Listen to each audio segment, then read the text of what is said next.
I have spent the last 7 hours cleaning this absolutely beautiful rug. I have used every single bit of equipment you see behind me to do it. The dust that came out of the rug alone is sitting in that pile there. You're gonna wanna watch this one. It's Carl here from Cleaning How To. In this video, I'm going to show you guys how we clean a hand-loomed or Oriental rug. Like this guy. This, I believe, is a Kal Mohammadi rug. I'm probably pronouncing that wrong, so please don't lynch me in the comments. This is an Afghan rug, basically, that has been in a hallway for 25 years and has never been cleaned. Now, believe it or not, this rug could take 6 or 7 hours to clean properly. I'm not going to subject you guys to that. To keep the pace going, I'm going to be fast forwarding and giving you guys the juicy bits, which are the dry soil removal and when we actually get into wet extraction. I'll be popping in and out along the way, explaining what it is that I'm doing, running through the machinery and showing you the products that I'm using. Let's get on with the clean. So the first thing I'm going to do is lay out my rug cleaning grids and use my back beating machine, which I will show you guys in a minute, to knock the dry grit soil out of it. 95% of soil in a rug is going to be dry. That means you can get it out dry. That means it can be vacuumed or beaten out of it, and it actually is the longest part of the process is back beating. It is actually probably the most satisfying too, because you see the greatest transformation when you are running the dry grit soil out of it. Rug is now down on the grid. I'm going to pick you guys up here and walk you through. So immediately I'm seeing some carpet moth damage, but you can just see the larvae have gotten in and they've been munching on the wool here. Now carpet moth eat the protein, the keratin in the wool. That's their food source, so they absolutely love rugs. I can also see that the selvage is starting to splay a little bit, which is a giveaway now for what I can see a little bit further up the rug, that the selvage has given way. So the wool has worn off from the compression action of the rug being walked on, and over time that wool is abraded away and left the cotton. So I'll get that sent off for repair with our rug repairer, who is brilliant. Everything else looks to be pretty good with the rug, but it is absolutely filthy. You can see as well the fringing here is really dirty. Okay, I'm set up now with my rug duster and whoops. I'm set up now with my rug duster, and this is me now for the next probably 2 hours. It's not unusual for a rug of this size to be holding 2 to 3 kilos of dry soil, but we'll see just what comes out when we knock it out into the grids underneath.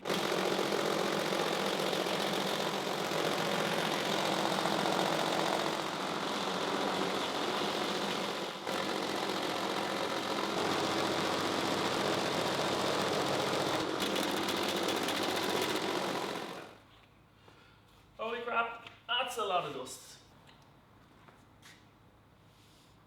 Wow, not often even I'm surprised, but there's a hell of a lot of dust here. So guys, this is what 20 years worth of dust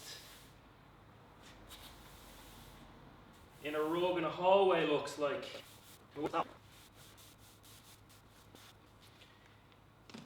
Yeah, that's a lot of dust.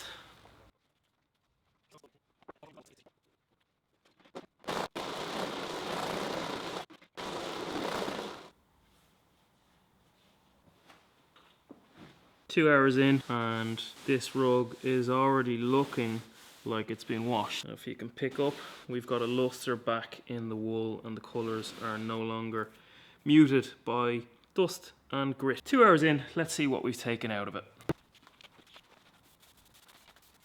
About half as much as the first time. We're going to keep doing this until I'm no longer getting significant amounts of dust out. This time I'm going to use my Kirby vacuum cleaner and I'm going to vacuum the face of the rug and then backbeat it again and see what we're getting out of it. So this guy is my Kirby. A Kirby is a very, very good American vacuum cleaner. It's got a really decent roller brush. So I'm gonna vacuum the back and front of the rug. That's gonna give me a really good indication of what I'm left with at this stage. I vacuumed it now and it's still got to get put through another little bit of beating, but see these blues now? See how bright they are and see how there's a lineation? That's just from vacuuming. I'm going to backbeat it on its face once more, then we're going to start testing for washing. So we're now at about 3 hours.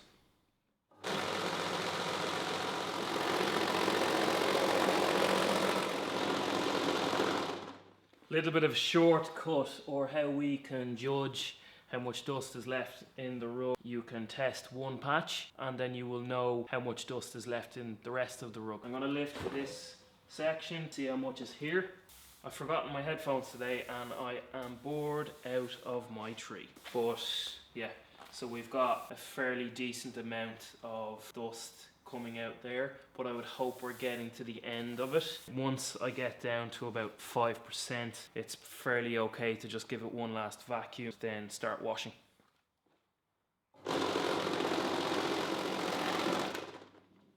So I've been doing this last bit for about 5 minutes. Hopefully we're at the point now where we're getting minimal out. And actually, do you know what? We're still getting a little bit more than I was expecting. Usually in my experience, we'd be down to about 10% of what we started with. Do you know what? We are actually down to about 10% of what we started with. I think we're finally at the end of the back dusting. We were down to about 10% of what we started with coming out through the grids. I'm going to now lift the grids, see what's left underneath it, and gauge if we've dusted enough. It's not very often I'm shocked at what's after coming out of the rug. That's like a brick of dust, right? I'm gonna guess that at about 1.5 kilos. Right, so we're pretty much ready to do our dye bleed test. I'm going to dye test the stability with the cleaning agent that I'm going to use on the rug. I'm simply going to wet a cloth down with the cleaning agent and I'm going to put a weight on it and leave that sit for about 10-15 minutes to make sure that I'm not getting any dye bleed. If I am getting any dye bleed, I'll show you guys what I'm going to do to stabilize that. If I'm not, I'm pretty much safe to go ahead and start cleaning. I now have my cleaning agent mixed up. I've got my microfiber towel ready to go. In about 15 minutes of wetting this towel down under a weight and seeing if we get any dye coming out of the rug.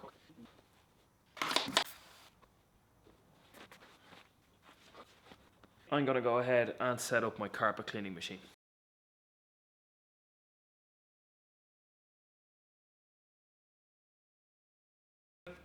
13 minutes, I think that's enough time to see if we have any dye transfer. We have a perfectly clean, no dye ran on the microfiber, so that means that solution is safe to use on this rug without fear of it causing any dye bleed. So we are now coming up on 4 hours into the clean and I've done my dye tests. Everything is safe, everything is stable. I'm going to pre-spray the cleaning agent on the rug and begin the wet clean. I'm going to talk you guys through the rationale for not putting this rug into a rug bath. So many videos on YouTube you will see rug cleaning companies putting a rug like this into a rug bath. This rug is on cotton warp and weft with wool woven into the face pile. The structure of the rug is made of cotton. Now cotton will absorb about 100% of its weight in water.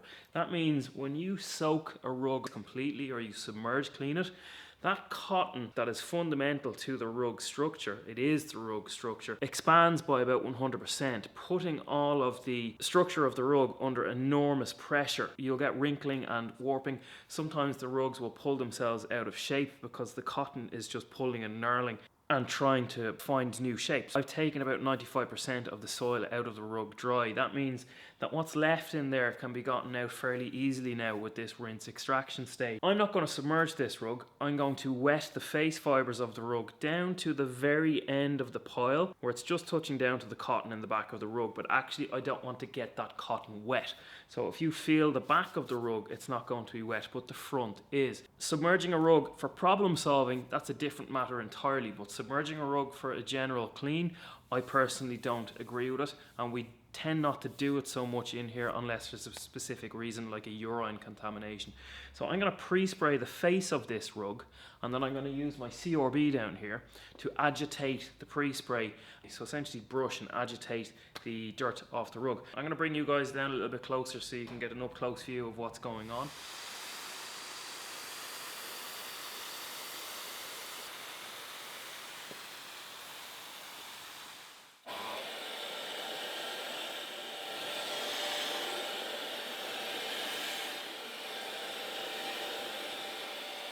I've now agitated the rug. It's already looking as if it's been totally cleaned, but I still have to extract it. For that, I'm going to use a special hand tool called a Sapphire scientific hand tool. Basically, it has, see those holes in the hand tool? They are water jets, and either side of the jets are the vacuum slots. So when I put that down on the rug, the water is going to be injected and the vacuum slots are going to pull the water out. I'm using my machine here in the background with the hoses coming out of it. That is a triple vac with a 500 psi pump, which I have set to 100 psi. I have a little bit of acid rinse in the tank to leave this rug at about pH 6.5, which is where wool wants to be sitting at. This tool is going to remove about 95% of the moisture that has been introduced. We're pretty much ready now to extract the rug, then see where we're at. I believe we're coming up on 5 hours now, so I'm going to just leave you guys to watch as I extract.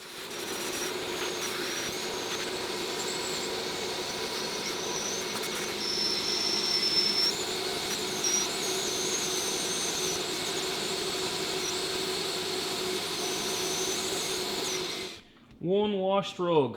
I just need to do the fringes now in a moment, but from the little bit that I've already done, you can see how white they are. The visual on what it looks like, looking great.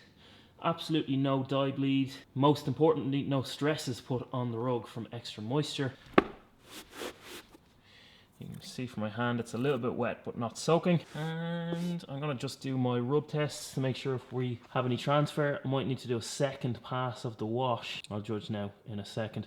So I'm just going to do the fringes. I'm going to bring the camera up so you can watch as I do that. I'll assess them after the first go to see if I need to do any more, but I'm hoping that I will just get away with what I've already done. First, I'm just going to do a transfer test. I'm getting a little bit of soil out. Not much, so you can just see the towel is a little dull there. So what I'm gonna do is give it another extraction.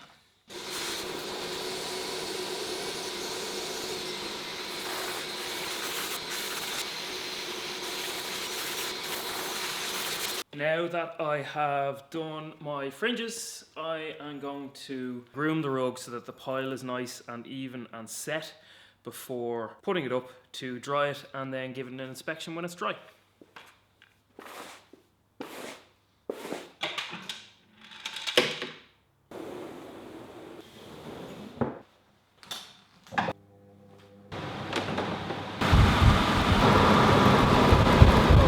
The rug has been up on the turbo drying rack for about 15 minutes and it's dry. No moisture in on the back at all, which is exactly what I wanted. I am not happy with the fringes at all. You guys see those?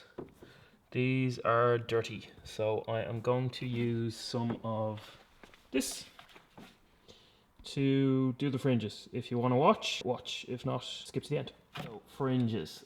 I do not like using fringe bleach. Fringe bleach. I do not like using fringe bleach. Cotton is a cellulose fibre. If I use a bleach on it, I'm going to damage it. In fact, if I use a bleach on almost anything except a plastic rug, it's going to damage it. So I've mixed up my detergent solution and I've put a little bit of peroxide in it too, just to give it a little bit more of a kick. And see that? So that is nice and hot too, because things are an awful lot more reactive when they're hot. See the soil coming out? Now these are 25-year-old fringes. There's only going to be so much we can achieve with a 25-year-old fringe. I could bleach these, but within 2 years of me bleaching these fringes are going to fall off. They're going to essentially degrade because of the bleach and they're going to fall off, and I want this rug to last a lifetime for my client because I like my clients. I'm pretty much happy with where we are. I can see that I've gotten quite a bit of soil out of it, so I'm just going to extract it out. That is so much better. It makes all of the difference to get the fringing looking nice and bright and clean again. The rug is clean, fresh, looks absolutely stunning now, and the vibrancy is back as it should be. And most importantly, it's been done safely and without compromising dyes, the foundation of the rug, and making sure that we were aware of the issues like the selvage coming away at the side that needs to be rebound. Now I'm going to send this rug off for repair to our rug repair, And I'll put the repair into one of my next rug videos if you guys want to see it. Let me know in the comments, please, what you think of everything that I've done here over the last 2 days. I'm really happy. The rug looks transformed. You can see what's come out of it on the ground here, the amount of dust. All the equipment that I've used is behind me. It's not just a matter of throwing a rug into a rug pit for me. I make sure that I do it to absolute best practice standards. If you liked the video, please comment and hit that subscribe button. This has taken a lot out of me, but I've loved every minute of it. It's gonna take probably half a day to edit this footage together for you guys so you can see exactly how I've done it all. Thanks for watching.